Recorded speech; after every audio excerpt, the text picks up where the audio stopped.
नई नई मजेदार कहानियाँ देखने के लिए अभी चैनल को सब्सक्राइब करें और बेल आइकन जरूर दबाएं। रघु अपनी बेटी नैना के साथ रहा करता था। रघु बहुत ही ज्यादा गरीब था। रघु हर समय अपनी बेटी की शादी की चिंता में ही लगा रहा करता। एक दिन रघु अपनी पत्नी से कहता है, शांति, हम अपनी बेटी नैना की शादी कहाँ से करें?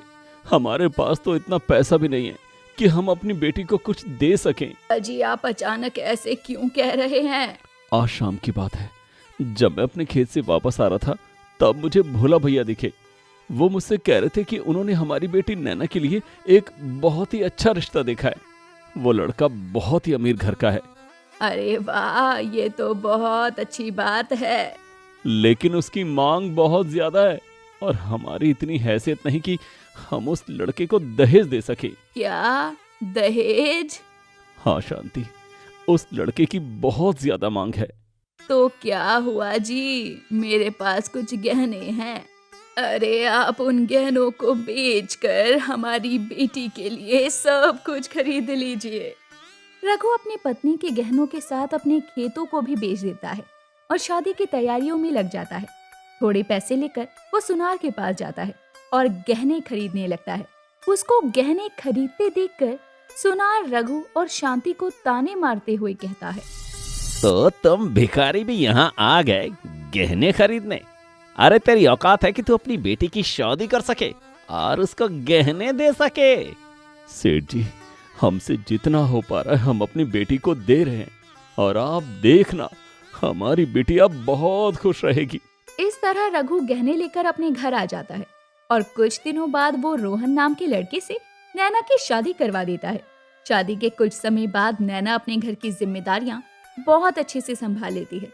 लेकिन नैना को ये नहीं पता था कि नैना की जिंदगी में एक बहुत बड़ा भूचाल आने वाला है।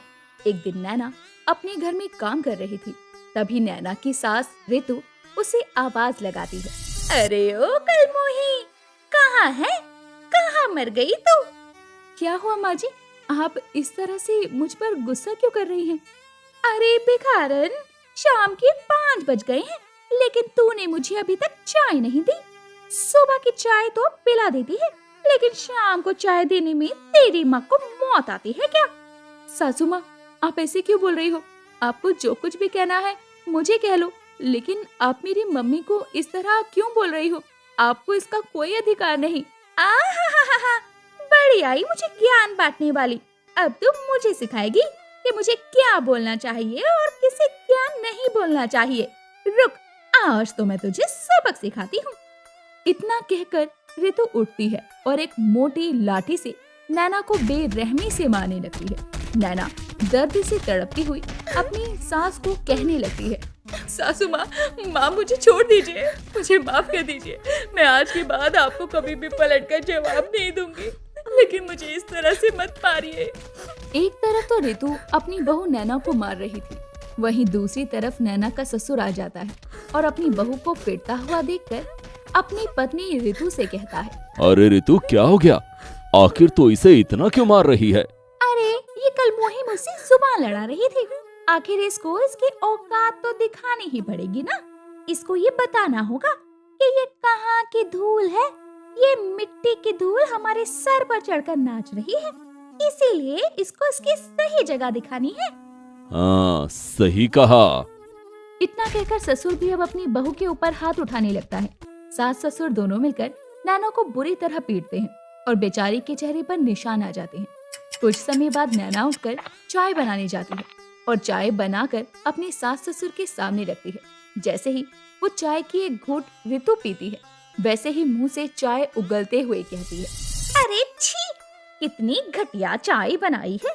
ऐसी चाय तो हमारे गांव के भिखारी लोग भी नहीं पीते। पर सासू माँ, मैंने तो दूध वाली चाय बनाई है। अगर आपको चाय पसंद नहीं आई तो मैं आपके लिए दोबारा से चाय बना कर ले आती हूँ।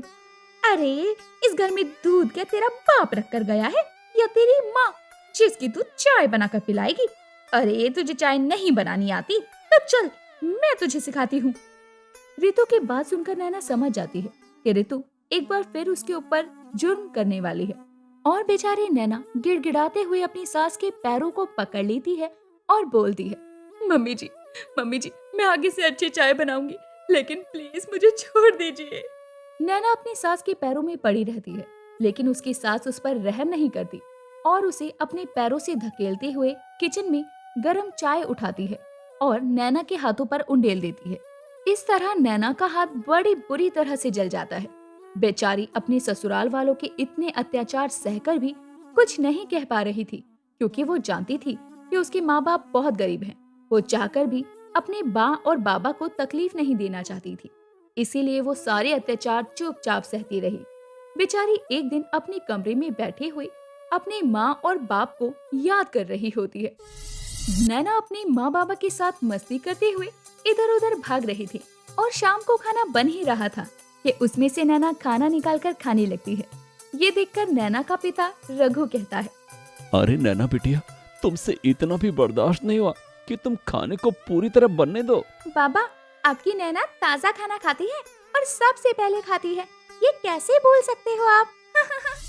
नैना ये सब सोच रही थी कि तभी वहाँ रोहन आ जाता है और अपनी पत्नी नैना से कहता है, नैना, अभी तक खाना खत्म नहीं किया? बस खा ही रही हूँ जी। खैर, मुझे क्या, वैसे मुझे ऑफिस जाते वक्त बहुत लेट हो जाता है। मैं सोच रहा हूँ कि मैं कार ले लूँ। अरे वाह रोहन जी, ये तो बहुत अच्छी बात है। हाँ, तो बताओ तुम कब जा रही हो पापा के पास कार लेने के लिए? क्या क्या मतलब रोहन जी, मैं पापा के पास कार लेने जा रही हूँ? हाँ, ससुर जी ही तो मुझे कार देंगे। नहीं रोहन जी, मैं पापा के पास नहीं जा सकती। उन्होंने मेरी शादी ही बहुत मुश्किल से की है। उनके पास तो इतने पैसे ही नहीं थे कि वो मेरी शादी कर सके, लेकिन फिर भी उन्होंने अपने घर और अपनी जमीन और माँ के गहनों को बेचकर मेरी शादी की है। अब मैं उन पर और बोझ नहीं बनना चाहती। मैं दोबारा उनके पास नहीं जाना चाहती, उन्हें परेशानी नहीं देना चाहती। नैना की ये बात सुनते ही रोहन का गुस्सा 7वें आसमान पर पहुंच जाता है और वो उसको खाने भी नहीं देता और मारते हुए बाहर हॉल में लाता है और गुस्से में चिल्लाते हुए कहता है, जब तेरे बाप की इतनी औकात नहीं थी कि वो मुझे कार दे सके, तो क्यों शादी करवाई तेरे बाप ने मुझसे? रोहन जी, आप ऐसा क्यों कर रहे हैं? अरे मेरे बाबा से जितना हो सका उन्होंने आप लोगों के लिए किया, लेकिन आप ऐसे करेंगे मैंने कभी सपने में भी नहीं सोचा था। उन दोनों की आवाज सुनकर नैना के सास ससुर हॉल में आते हैं, जहां नैना को जवाब देते हुए रितु सुन लेती है। अरे मैं तो कह ही रही थी कि ये हमारे घर के लिए सही नहीं है। देख लिया किस तरह से जबान लड़ा रही है। इसने जबान लड़ाई है, इसकी सजा तो इसको मिलेगी ना माँ। इतना कहकर नैना के ससुराल वाले उसे बेरहमी से मारने लगते हैं। तो वहीं दूसरी तरफ नैना का पिता रघु अपनी पत्नी से कहता है, अरे शांति, बहुत समय हो गया नैना बिटिया को देखे हुए। मैं तो सोच रहा हूँ आज उसके घर चले जाता हूँ। रघु जी, आप बिल्कुल सही कह रहे हैं। हमारी बेटी कैसी है जरा देख कर आइए उसे। रघु अब मिठाई का डब्बा लेकर अपनी बेटी के घर की तरफ निकल जाता है। एक तरफ रघु अपनी बेटी के घर आ रहा था, वहीं दूसरी तरफ बेचारी नैना अपने ससुराल वालों से गिड़गिड़ाते हुए अपनी जान की भीख मांग रही थी। मुझे मत मारो, मुझे छोड़ दो, हम लोग गरीब हैं, तो इसमें हमारी क्या गलती? मेरे पापा की इतनी औकात नहीं है कि वह आप लोगों को कुछ दे सके। अरे जब तेरे बाप की इतनी औकात नहीं थी तो सपने देखने की औकात भी नहीं रखनी चाहिए ना, इतने बड़े घर की। अगर आज तू हमारे पल्ले ना पड़ती तो मेरे बेटे की शादी किसी अमीर घर में होती। अरे हमारी तो मती मारी गई थी और हमारी बुद्धि भ्रष्ट थी, जो हमने अपनी बेटी की शादी तुझसे करवाई। इतना कहकर वो तीनों एक बार फिर से उसे बुरी तरह पीटने लगते हैं। वो उसको इतना मारते हैं कि बेचारी नैना अपना दम तोड़ देती है। ये सब देखकर रोहन कहता है, माँ, ये तो मर गई क्या? वो सभी आपस में बातें कर रहे थे। तभी नैना का पिता रघु उस घर में पहुंच जाता है और अपनी बेटी की लाश अपनी आंखों के सामने देखकर वो अपने होशो आवाज खो बैठता है और रघु के हाथों से मिठाई का डब्बा नीचे गिर जाता है और रघु अपनी बेटी की लाश के पास बैठकर फूट फूट कर रोने लगता है। शोभा एक 70 साल की बूढ़ी औरत थी जो अपने घर में अपनी बहू तारा के साथ रहा करती थी। शोभा एक अच्छे घर से थी, पर फिर भी वो एक नंबर की लालची थी। ऐसे ही एक बार शोभा बाहर मार्केट में सब्जी लेने जाती है, तभी उसे चाउमीन की खुशबू आती है और वो जल्दी से चाउमीन वाले के पास जाती है भैया, मेरी बहू बहुत बुरी है। मैंने 2 दिन से कुछ नहीं खाया। तुम मुझे थोड़ी सी चाउमीन दे दो। मैं तुम्हारे पैसे फिर कभी दे दूंगी। अपने सामने एक 70 साल की बूढ़ी औरत को इस तरह से देखकर चाउमीन वाले का हृदय पिघल जाता है और वो उसे थोड़ी सी चाउमीन दे देता है। कोई बात नहीं अम्मा, तुम अभी चाउमीन खा लो। तुम्हारे पास जब पैसे हो तब मुझे पैसे दे देना। इस तरह से शोभा चाउमीन लेकर साइड में बैठकर चाउमीन को बड़े ही चाव से खाने लगती है और कुछ देर बाद सब्जी लेकर घर जाती है। घर जाने के बाद शोभा देखती है कि आज उसकी बहू ने खीर पूरी बनाई है। अब शोभा से रहा नहीं जाता और वो खुद से बोलती है, अरे वाह, आज तो घर में खीर और पूरी बनी है। बस जल्दी से मेरी ये निकम्मी बहू जाए और मैं खीर पूरी खाऊं। इस तरह से शोभा अपनी बहू पर नजर रखती है और जैसे ही तारा किचन से बाहर जाती है, जल्दी से शोभा किचन में जाकर बड़े से बर्तन में खीर पूरी भरकर खाने लगती है और अपने कमरे में खाने के लिए चली जाती है। अब शोभा मजे लेकर खीर पूरी खा रही होती है। तभी उसे किसी के आने की आहट सुनाई देती है और शोभा दरवाजा खोल कर देखती है कि उसकी बहू उसके कमरे की ओर आ रही है। ये देखकर शोभा खुद से बोलती है, ये मुझे कभी शांति से नहीं रहने देगी, पर कोई बात नहीं। जब तक ये मेरे कमरे में आएगी, मैं सारी खीर चट कर चुकी होंगी और बाहर जाकर दोबारा से और खीर पूरी खा लूंगी। इस तरह से शोभा सारी खीर चट कर जाती है और गंदे बर्तनों को छुपा देती है। कुछ देर बाद तारा शोभा के कमरे में आती है और उसे खाने के लिए बुलाती है। अब इसी तरह से कुछ दिन बीत जाते हैं और एक दिन शोभा अपने घर की छत पर खड़ी होती है। तभी वो अपनी एक पड़ोसन की साड़ी देखती है। अरे वाह, ये साड़ी कितनी सुंदर है और एक मेरी साड़ी कितनी गंदी है। एक काम करती हूँ, जल्दी से जाकर उस साड़ी को ले लेती हूँ। इस तरह से शोभा अपनी पड़ोसन के घर जाती है। अरे बहन, कैसी हो? आजकल तुम नजर नहीं आती। अरे क्या करूं बहन, मेरी बहू मुझे कहीं जाने ही नहीं देती है। मेरा बड़ा ख्याल रखती है, खासकर मेरी पसंद और नापसंद का। अरे बहन, तेरी बहू तो सच में बहुत अच्छी है। भगवान करे तेरी बहू जैसी बहू सबको मिले। मेरी बहू छोड़, तू बता बहन, तू कैसी है? और आज इतने दिनों बाद तू मेरे घर कैसे आई? अब मैं तो बस ठीक हूँ, भगवान की दया से। वैसे मेरी साड़ी ना जाने कैसे उड़कर तेरी छत पर चली गई, बस मैं वही लेने आई थी। अच्छा, तो ये बात है। तो रुक, मैं अपनी बहू को बोल देती हूँ, वो तेरी साड़ी छत से ले आएगी। अरे नहीं नहीं बहन, क्यों बहू को कष्ट देती हो? वो बेचारी पूरा दिन घर का काम करके वैसे ही थक जाती होगी। मैं खुद ही जाकर ले आती हूँ अपनी साड़ी। इस तरह से शोभा छत पर जाकर अपनी पड़ोसन की साड़ी ले आती है और अपने कमरे में जाकर उसे अपने संदूक में रख देती है। इसी तरह से शाम हो जाती है और एक बार फिर शोभा बाजार सब्जी लेने के लिए जाती है और उसी चाउमीन वाले के पास खड़ी होकर उससे बोलती है, अरे बेटा, आज तो मुझे 1 प्लेट चाउमीन और दे दे। आज मैं तेरे पैसे लेकर आई हूँ।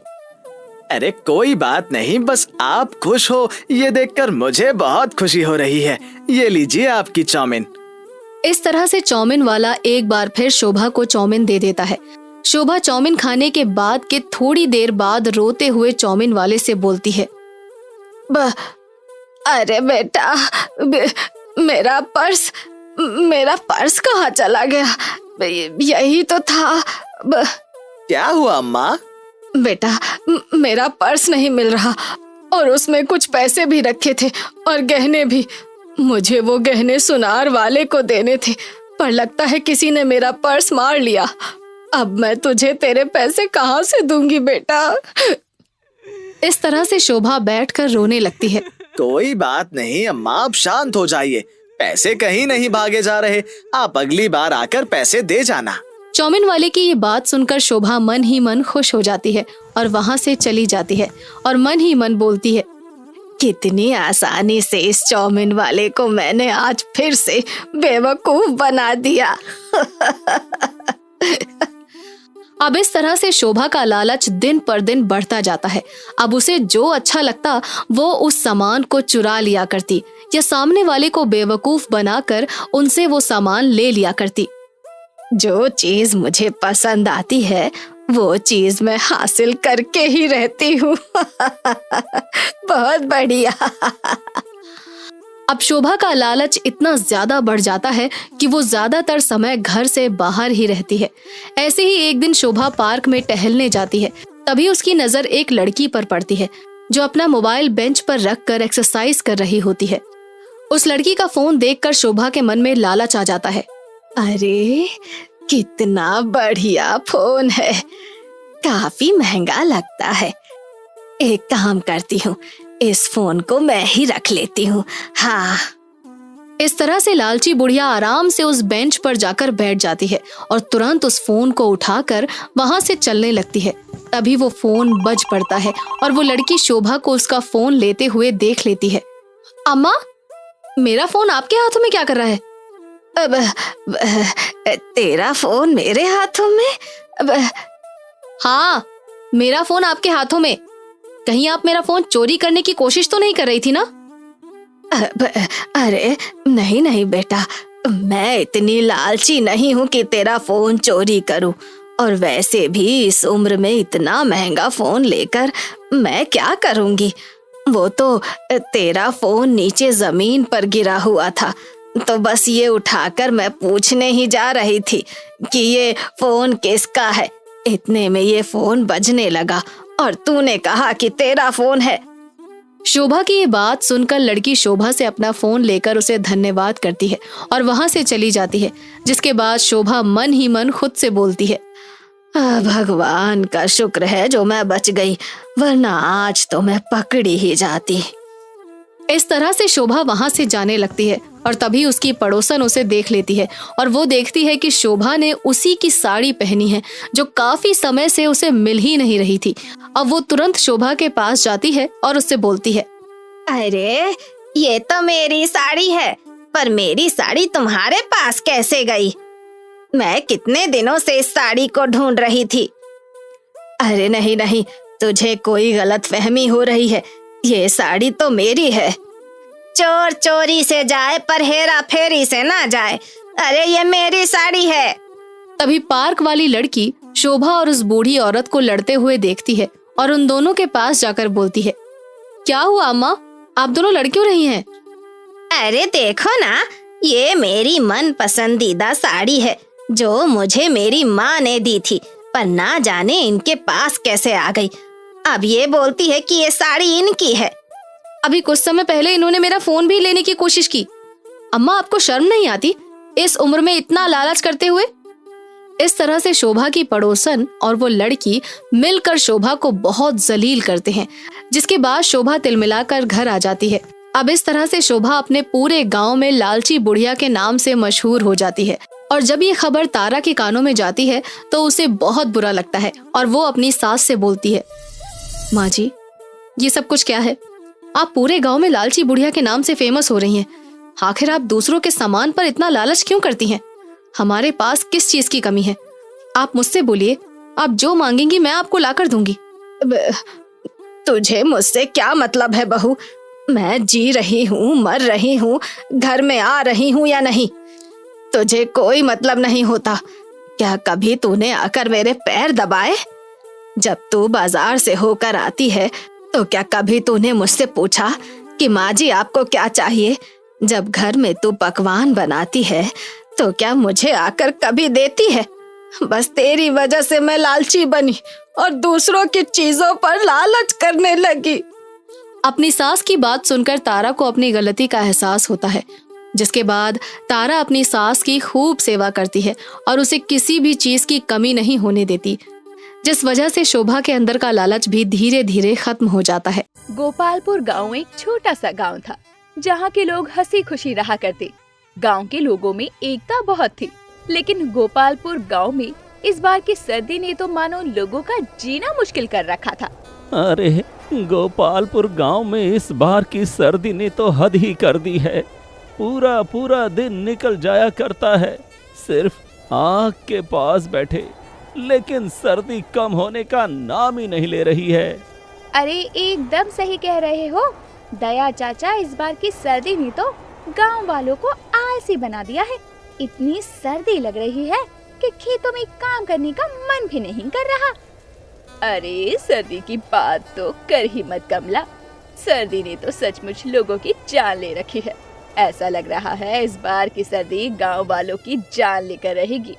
एक तो हमारा गांव ऐसी जगह है जहां जलाने को लकड़ियां मिलना मुश्किल हो जाता है। हाँ बिटिया, ये तो तुम ठीक कह रही हो। इसे भी कुदरत की मार समझकर झेल ही रहे हैं बेचारे गांव वाले। हाँ ये तो है। चलो मैं चलती हूँ, जमींदार जी के घर काम पर भी जाना है। झाड़ू पोछा बर्तन सब करना पड़ेगा। इतना बोलकर रजनी तो वहाँ से चली जाती है और जमींदार जी के घर पहुँचती है, जहाँ जमींदार अपने घर में हीटर जलाए बैठा होता है।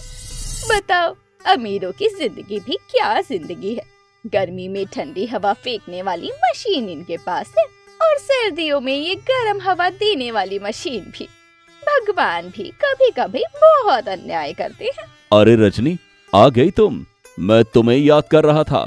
घर में तो ढेरों काम पड़े हैं, लेकिन उससे पहले मेरे लिए अदरक वाली गर्मा गर्म चाय बना दो। जी साहब, अभी बना के लाती हूँ आपके लिए अदरक वाली गर्मा गर्म चाय। सर्दी भी तो बहुत हो रही है। रजनी जमींदार के घर में नौकरानी का काम किया करती। खाना पीना घर के काम वो सब करती, लेकिन उसे अपनी गरीबी और जमींदार जी की अमीरी देखकर हमेशा से ही भगवान से शिकायत रहा करती। भगवान भी बहुत नाइंसाफी करते हैं। हम गरीबों को इतना गरीब बना के रखे हैं कि हमारे पास कपड़े तक नहीं है सर्दी काटने को, और ये लोग एक एक कपड़े में गर्म हवा के आसपास घूम रहे हैं। ना ही कमाने की टेंशन और ना ही कल क्या बनेगा इसकी कोई फिक्र। रजनी, चाय बन जाए तो बाहर ले आना, मैं बाहर ही बैठा हूँ। और हाँ, काम हो जाए तो तुम भी घर चली जाना, बहुत सर्दी है। इन जमींदारों के पास इतने कपड़े हैं कि अगर इसमें से एक शॉल उठा लूं तो इन्हें क्या ही पता चलेगा। रात में सर्दी से नींद नहीं आती, वैसे भी आधी रात तो आग के पास ही बितानी पड़ती है। सोते तो बस हम अपने शरीर को आराम देने को हैं।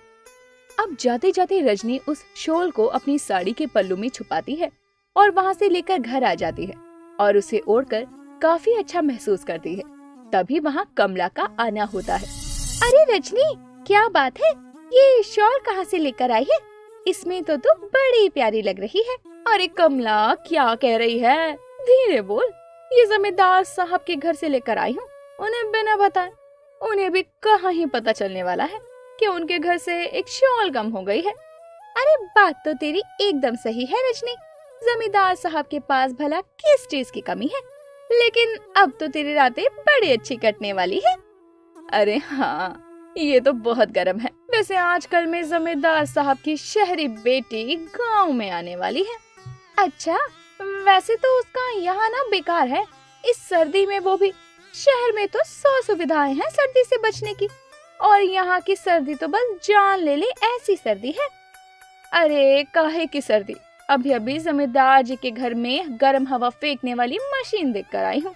क्या गर्म हवा आती है, देखकर तू तो हैरान रह जाएगी। अरे हाँ रजनी, तू ठीक कह रही है। अमीरों के लिए क्या सर्दी और क्या गर्मी, उन्हें तो बस जन्नत नसीब है। गांव के लोगों पर ठंड का कहर दिन ब दिन मुश्किलें बढ़ा रहा था। ऐसे में लोग आग जलाकर एक जगह बैठने पर मजबूर थे, और तो और लोगों के पास तो अब जलाने को कुछ दिनों की लकड़ियां भी कम पड़ रही थी, और लोगों के लिए ये एक बहुत बड़ी मुसीबत बन चुकी थी। अरे बैठो बैठो, वैसे भी गोपालपुर गांव में इस बार ठंड कुछ ज्यादा ही हो गई है। अरे कमला, रजनी, ये मेरी बेटी नेहा, जो शहर से इंजीनियरिंग की डिग्री लेकर आई है। नमस्ते मैडम, मैं रजनी हूँ, आपके घर पर काम करती हूँ। अरे आप तो मुझे शर्मिंदा कर रही हैं, मैं यहाँ आप लोगों से ही मिलने आई हूँ। वैसे सच में पिताजी, गांव में शहर से दुगनी ठंड है, बहुत सर्दी है यहाँ तो। अभी तो आपको यहाँ आना ही नहीं चाहिए था, शहर में तो इतनी सर्दी नहीं होगी ना। नेहा गांव में घूमती है तो देखती है गांव में लोग ठंड की मार से जूझ रहे थे। और तो और गांव के लोगों की हालत भी बहुत बद से बदतर थी। गांव के लोग तो ठंड से बेहाल हैं, लेकिन वो अपनी जरूरत पूरी भी कैसे कर रहे हैं? मुझे उनके लिए कुछ तो करना होगा, लेकिन मैं क्या कर सकती हूँ? मुझे कुछ समझ नहीं आ रहा। अरे नेहा, अब तक जाग रही हो? लगता है नींद नहीं आ रही है तुम्हें। आओ यहाँ अकेले मत बैठो, हीटर के पास बैठकर काम कर लो। हाँ पिताजी, मैं सो जाऊंगी, आप सो जाओ, मुझे थोड़ा काम है। और ये क्या है तुम्हारे हाथ में? ये तो कोई नक्शा लगता है। हाँ पिताजी, ये इस गांव का नक्शा है। मैं आज गांव गई तो लोगों को ठंड से बेहाल देखा और मैंने उन्हें ठंड से बचाने का फैसला किया है। लेकिन ये कैसे संभव है? ये तो भगवान की देन है। नेहा अब अगली सुबह ही गांव पहुंचती है। वहां वो एक जगह पर लोगों की भीड़ देखती है। अरे, यहाँ इतनी भीड़ क्यों लगी है? पिताजी ने कहा था कि रजनी भाभी को काम पर भेजना है। मुझे तो उनका घर भी नहीं पता, किसी से पूछ लेती हूँ। अब जैसे ही नेहा उस भीड़ के पास पहुँचती है तो देखती है वहाँ औरतें रो रही थी। तभी नेहा पास खड़ी कमला से कहती है, जी क्या हुआ यहाँ पर? ये रो क्यों रही है? सब ठीक तो है ना? नहीं नहीं, कुछ भी ठीक नहीं है। रजनी, दया चाचा अब इस दुनिया में नहीं रहे। गोपालपुर में इस बार ठंड के कहर की वजह से हमारे गांव के लोगों की जान जानी शुरू हो गई है। बेचारी रजनी, अब उसके बच्चों को कौन देखेगा? आप अपने आप को संभालिए, मैं इस सर्दी का कुछ ना कुछ हल निकालती हूँ। अरे आप क्या कर सकते हैं इस ठंड का? ये तो कुदरत की देन है, हमारे बस में कहाँ जो हम इसका कुछ कर सके। नेहा ये सब देखकर और सुनकर और परेशान हो जाती है और अपने घर आकर अपने लैपटॉप को लेकर बैठ जाती है और सोलर यंत्र सर्च करती है और कई सारे सोलर यंत्र ऑर्डर करती है, जो कि शाम तक गोपालपुर गांव में भी आ जाते हैं। अरे ये क्या भला है? अरे बिटिया, ये क्या है? गांव में कुछ बना रही हो क्या? ये आप सभी गांव वालों को ठंड से बचाने के लिए है। अभी ये आप लोगों के घरों की छतों पर लगाया जाएगा। लेकिन हमारे घर तो पक्के नहीं है, ये हमारे घर के ऊपर टिकेगा भी। सब होगा, आप ये सब गांव वालों की छत पर लगा दीजिए। गांव वालों को कुछ भी समझ नहीं आता कि जमींदार की बेटी जो शहर से अभी कुछ दिनों पहले आई थी, वो गांव में क्या लगवा रही है।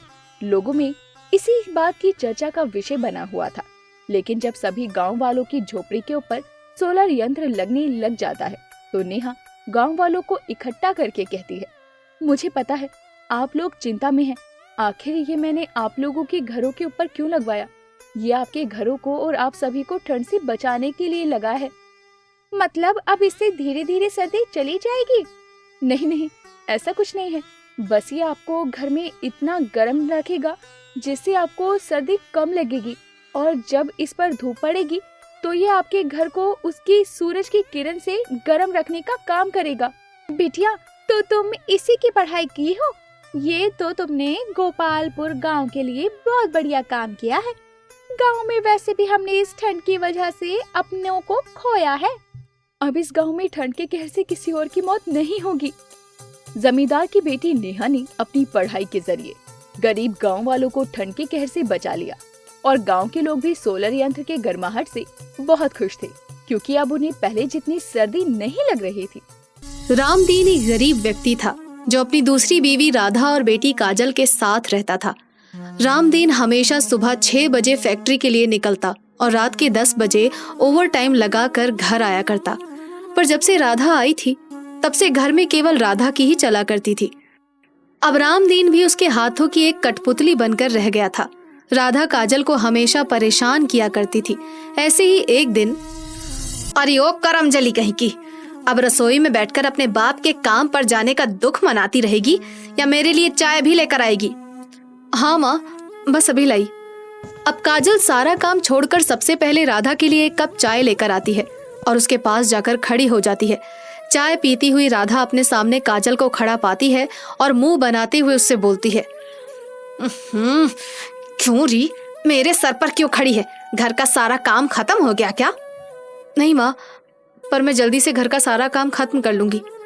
अरे जब घर का काम खत्म नहीं हुआ तो फिर मेरे सर पर क्यों खड़ी है? अरे जाकर काम क्यों नहीं करती?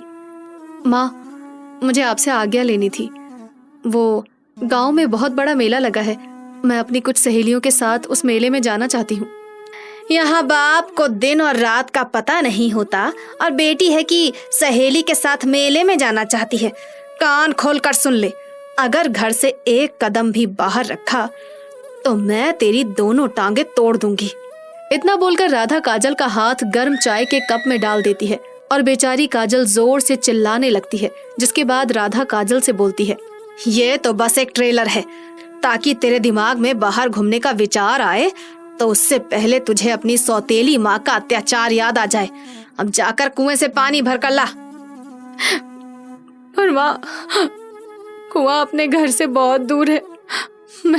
मैं हमेशा सरला आंटी के हैंडपंप से पानी भरकर लाती हूँ।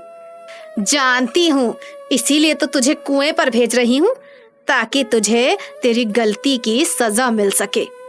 ना जाने कब इस मनहूस से पीछा छूटेगा मेरा। इतना बोलकर राधा वहां से चली जाती है और बेचारी काजल अपने जले हाथों पर खुद ही मरहम लगाती है और रोती हुई बाल्टी लेकर कुएं पर पानी भरने के लिए जाती है। उसका हाथ काफी ज्यादा जला था, जिस वजह से वो सही से कुएं से पानी भी नहीं निकाल पा रही थी और इसी कारण से आज घर का काम करने में उसे सुबह से दोपहर हो जाती है, जिस वजह से काजल दोपहर का खाना राधा को समय पर नहीं दे पाती। और जब काम से फ्री होकर वो खाना बनाने के लिए रसोई में जाती है तो राधा वहां आकर उससे बोलती है, क्यों री कलमुही, मैंने तुझे कुएं से पानी भरने की सजा क्या दी? तूने मुझे आज दोपहर का खाना तक नहीं दिया। नहीं माँ, ऐसा नहीं है। वो दरअसल जले हुए हाथ में बहुत दर्द हो रहा था, जिस वजह से आज दोपहर का खाना मैं आपको समय पर नहीं दे सकी। ये सुनते ही राधा का गुस्सा और भी ज्यादा बढ़ जाता है और वो काजल का हाथ मरोड़ते हुए उससे बोलती है, समुंदर में रहकर मगरमच्छ से बैर नहीं किया करते मेरी सौतेली बेटी। आज तूने मुझे दोपहर का खाना लेट दिया है ना, अब मैं तुझे 2 दिन तक भूखा रखूंगी। इतना बोलकर राधा वहां से चली जाती है। अब शाम को रामदीन घर पर आता है और जब काजल अपने पिता को खाना परोस रही होती है तो रामदीन अपनी बेटी का जला हाथ देखता है और काजल से बोलता है, काजल बेटा, तेरा हाथ कैसे जला? रामदीन के ये बोलते ही राधा काजल को आंख दिखाती है और काजल अपने पिता से झूठ बोलती है, अब ये तो मैं काम कर रही थी ना बापू, उससे जल गया। आप खाना खाइए ना। अरे देखिए ना, मैंने कितनी बार बोला है काजल को कि घर के कुछ काम मुझे भी करने दिया करे, पर यह है कि मेरी सुनती ही नहीं है। रामदीन सब कुछ समझ जाता है कि ये घाव काजल को किसी और ने नहीं बल्कि उसकी सौतेली माँ ने दिया है, पर रामदीन कर भी क्या सकता था। पूरे घर में राधा की ही चलती थी। अब वो नहीं चाहता था कि उसकी एक छोटी सी गलती की सजा उसकी बेटी काजल को भुगतनी पड़े, इसीलिए वो चुप हो जाता है और अगली सुबह फिर से फैक्ट्री के लिए निकल जाता है। रामदीन के जाते ही राधा काजल के पास जाती है और उससे बोलती है, मैं थोड़ी देर में अपनी सहेली चंदा के साथ गाँव घूम कर आ रही हूँ। जब तक मैं घर आऊं तब तक सारा काम खत्म हो जाना चाहिए। माँ, आप घर के कामों की चिंता मत कीजिए, मैं आपके आने से पहले सारा काम खत्म कर दूंगी। अब राधा सज धज कर गांव घूमने के लिए निकल जाती है तो वहीं दूसरी ओर बेचारी काजल घर के कामों में लग जाती है। तभी उसे किसी बूढ़ी औरत के चिल्लाने की आवाज आती है और काजल जल्दी से घर से बाहर निकलती है, जहां वो देखती है कि एक बूढ़ी औरत उसके घर के सामने कीचड़ में गिरी हुई है। अब काजल जल्दी से उस बूढ़ी औरत के पास जाती है और उसे उठाते हुए उससे बोलती है, अरे अम्मा, आप ठीक तो है ना? हाँ बेटा, मैं तो ठीक हूँ। अरे बिटिया, क्या तुम मेरी एक सहायता कर सकती हो?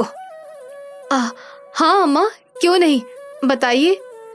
अरे बेटा, मेरा घर यहीं पास में है, क्या तुम मुझे मेरे घर तक छोड़ दोगी?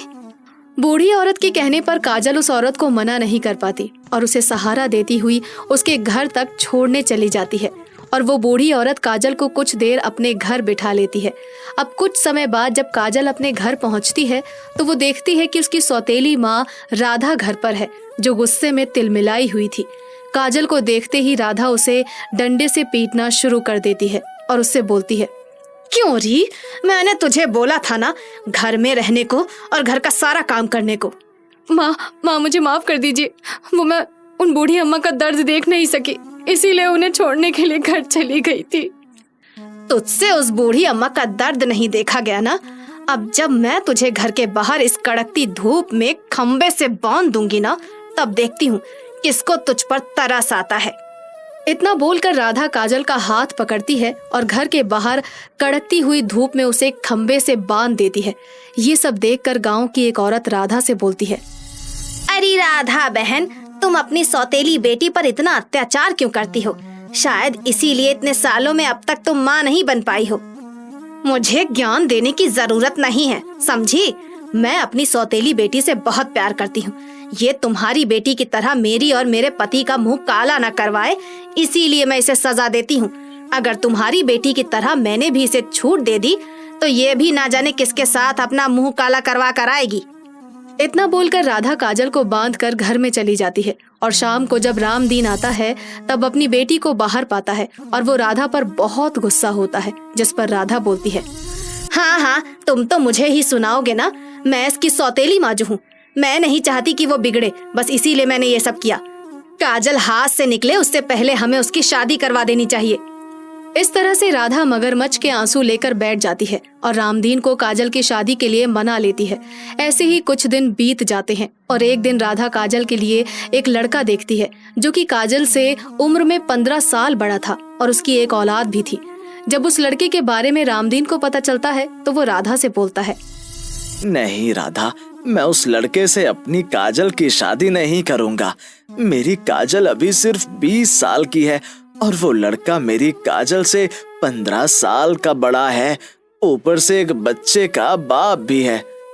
आप भी तो मुझसे उम्र में काफी बड़े थे और आप भी तो एक बच्ची के बाप ही थे ना, पर फिर भी मैंने आपसे शादी की ना। राधा एक नंबर की लालची औरत थी। उसे तो बस पैसे से मतलब था और काजल की शादी उस लड़के से करवाने पर उसे काफी पैसा भी मिलने वाला था। बस इसीलिए वो काजल की शादी उस लड़के से करवाना चाहती थी। पर वो कहते हैं ना, जिसके साथ भगवान होता है उसका कोई कुछ नहीं बिगाड़ सकता। राधा चाहती थी कि काजल की शादी एक शादीशुदा से करवाने पर उसकी जिंदगी बद से बदतर हो जाएगी, परंतु उसे ऐसा जीवन साथी मिलता है जो उसे बेहद प्यार करता है, जो उसकी खुशियों का ख्याल रखता है और इस तरह से काजल को अपनी सौतेली माँ के अत्याचारों से छुटकारा मिल जाता है और वो अपने पति के साथ एक खुशहाल जिंदगी जीने लग जाती है।